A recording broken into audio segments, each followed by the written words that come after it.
Have continued throughout the pandemic when they've been both virtual and stuck. Now, hoping to make progress, Michel Barnier and David Frost are meeting face-to-face in Brussels.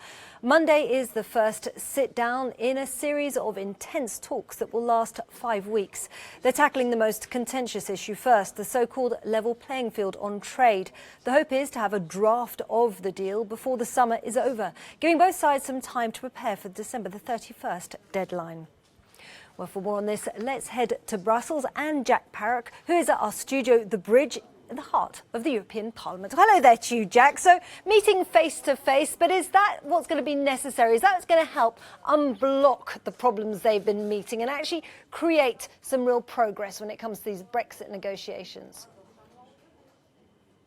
Well, they'll certainly hope so, Isabel, because over the last few months it's been extremely difficult and it's looked like both sides have been at absolute loggerheads over the discussions on the future trade deal between the European Union and the United Kingdom. Now, going into these meetings, there's been additional pressure, and that's because it was announced that David Frost, who's the UK's chief Brexit negotiator, has been appointed as the National Security Advisor in the UK government, and that position will start on September the 1st, which means that the UK is essentially saying that these trade negotiations need to be ended before the end of August. So 2 months maximum to do a trade deal, bearing in mind that EU trade deals are ordinarily take somewhere between sort of 7 to 8 years.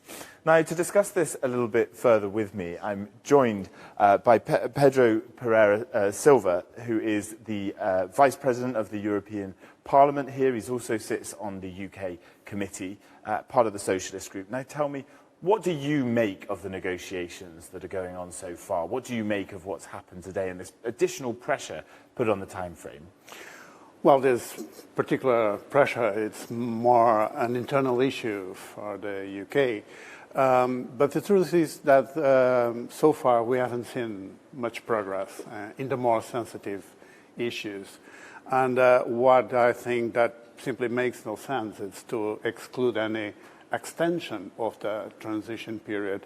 And at the same time, we see that there is no sufficient engagement of the UK in the negotiations. It's not just about having more meetings, now face-to-face meetings, that's an important change, but it is mostly about having a more constructive attitude in the negotiations.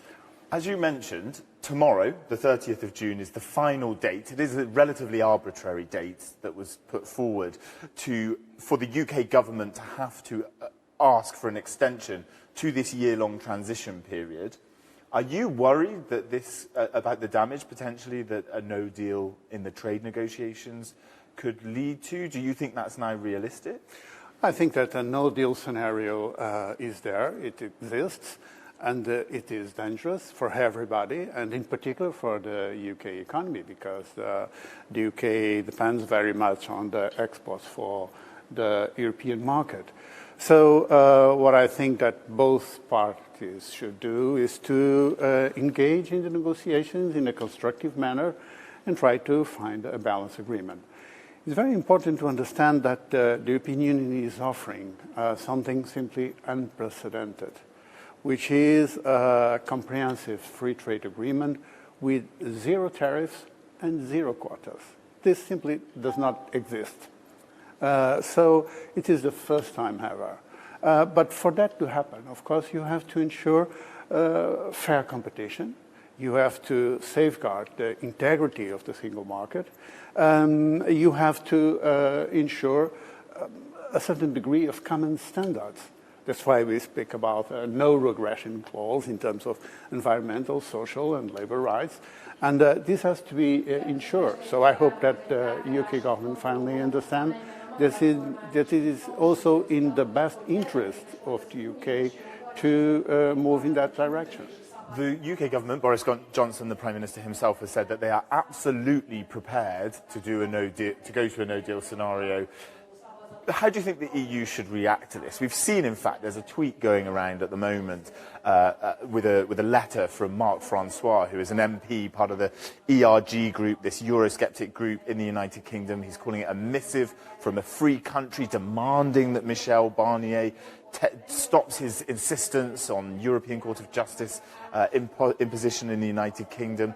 Do you think the discourse in the United Kingdom, in the political discourse, is prepared to do a deal, or do you think that what's going on in London has already sort of drawn a line under that? Well, truly speaking, it remains to be seen, because it all depends on what we can see in the table of the negotiations.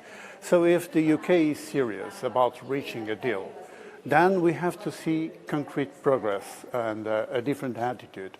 For instance, regarding the implementation of the withdrawal agreement. So we are talking about an agreement that is already done. We haven't seen reassurances that the UK will obey by the commitments that they have on border controls in the Irish Sea, for instance. And the same goes for a number of guidelines that we've agreed in the political declaration. So it's not about limiting the sovereignty of the United Kingdom. Everybody understands that the UK is a sovereign country, and the real issue is what the UK really wants to do with its sovereignty.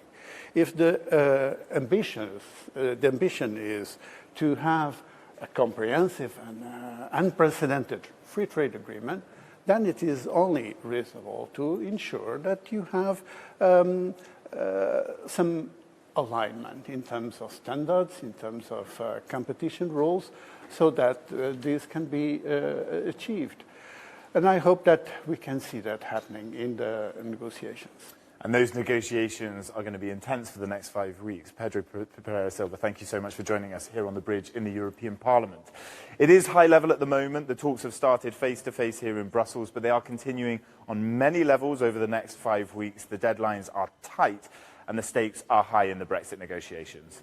Isabel. Absolutely. Not much time and a lot of work to be done there. Jack Parrock in Brussels, many thanks. And